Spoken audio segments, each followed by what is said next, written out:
Est-ce qu'il faut que le patient soit dans une mare de sang pour bouger ? Et la personne au téléphone lui a répondu, c'est un peu ça. Les appels ont été pris à la légère en fait.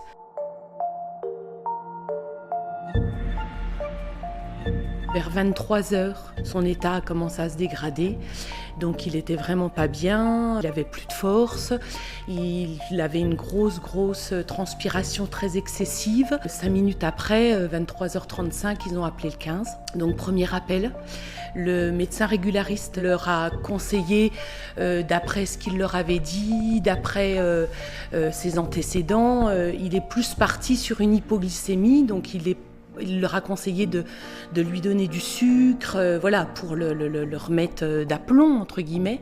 Ça n'allait pas du tout mieux, les symptômes s'aggravaient, son état de santé était de plus en plus mal. Donc 1 heure après, ils ont décidé de rappeler le 15. Ils sont tombés sur une personne qui leur a dit qu'ils pouvaient faire déplacer personne, qu'ils n'avaient qu'une ambulance sur tout le secteur. Mon oncle a pris le relais. Il leur a dit, mais attendez, mon beau-frère est vraiment pas bien, il faut absolument envoyer quelqu'un.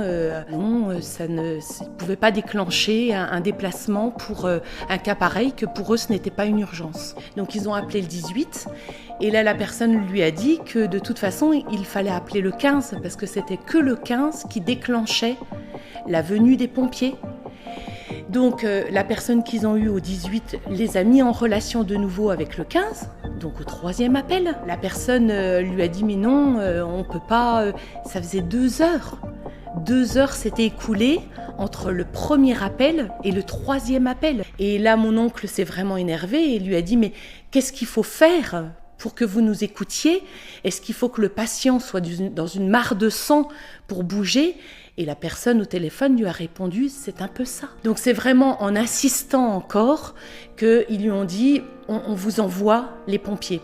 Donc mon papa était vraiment pas bien, avait là du mal à parler, commençait à avoir du mal à respirer. Au 3e appel, 2 heures après, il se déplace.